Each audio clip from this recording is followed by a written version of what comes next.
Brothers and sisters, happy feast day of St. John the Beloved, John the Evangelist, one of my greatest favorite saints of all the apostles. One that I feel just inspires me to know and to try to raise my mind above just earthly realities to the heavenly realities. You know, there's so much we could say about St. John. I don't know, many of you probably know that the Gospels, each of the Gospel has a different character, an image that captures the Gospel, the different evangelists. And St. John is depicted as the eagle, because the eagle is known to soar so high and to be able to look straight into the sun.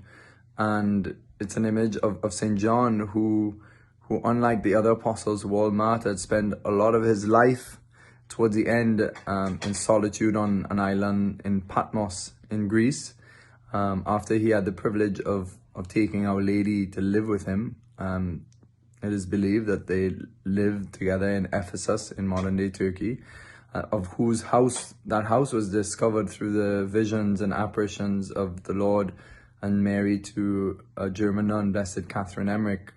And they showed her where this house was, and because of that, archaeologists went and dug and they found the house exactly as the visions to this German nun, which was pretty remarkable. Well, a nun who had never left Germany and yet was able to describe this area in Ephesus like to a fine-bone detail. And so that home of John, was discovered, and no doubt John would have learned so many truths of the faith and the mysteries of the faith of Christ through Our Lady. They might have spent so much time together going over the life of Christ and making sense of the events that took place when they experienced, both of them, at the foot of the cross, the Passion.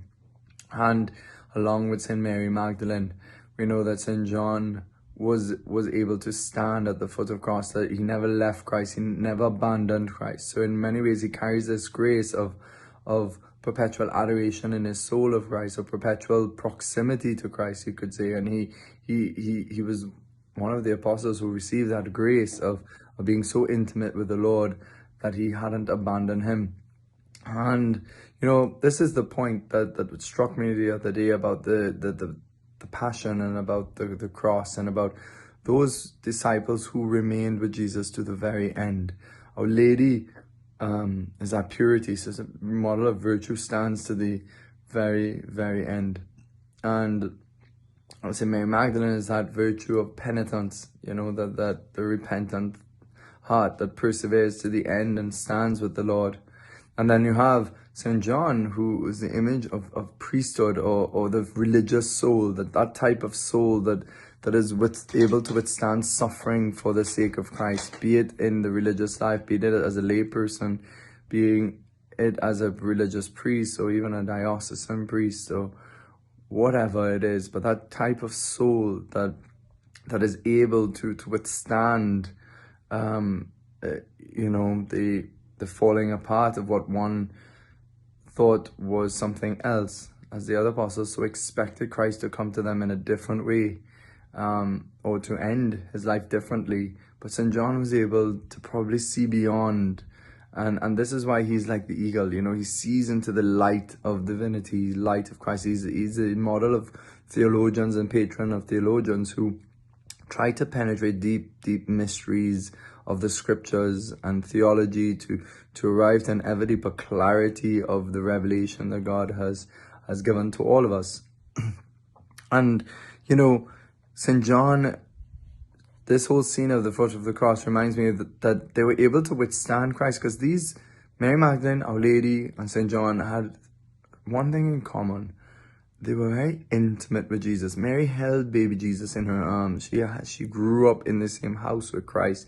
She had held him so many times. We see Mary Magdalene going down at the feet of Jesus, touching his feet. She knew how to be intimate with Christ. She knew how to let her love draw her so close to Christ. Same thing with St. John. We have the image of him from the Gospel of leaning his head on the breast of the Lord, on his chest, sort of reclining, which was a symbol of intimacy in that culture of the day. People would recline at supper together. it was pretty normal for friendship and love in this time to express in this kind of way. And he reclined on the Lord as in great admiration and love for the Savior, for God. And I believe it's that intimacy that St. John then can teach us how to be intimate with Jesus, how to put our head on his heart, how to listen to this heartbeat, especially above all in the Eucharist.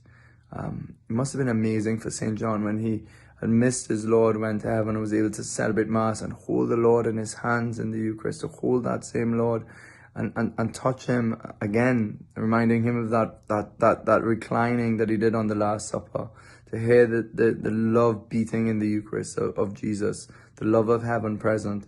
And so we could ask St. John to really help us to be contemplatives, to help us desire the long for Christ.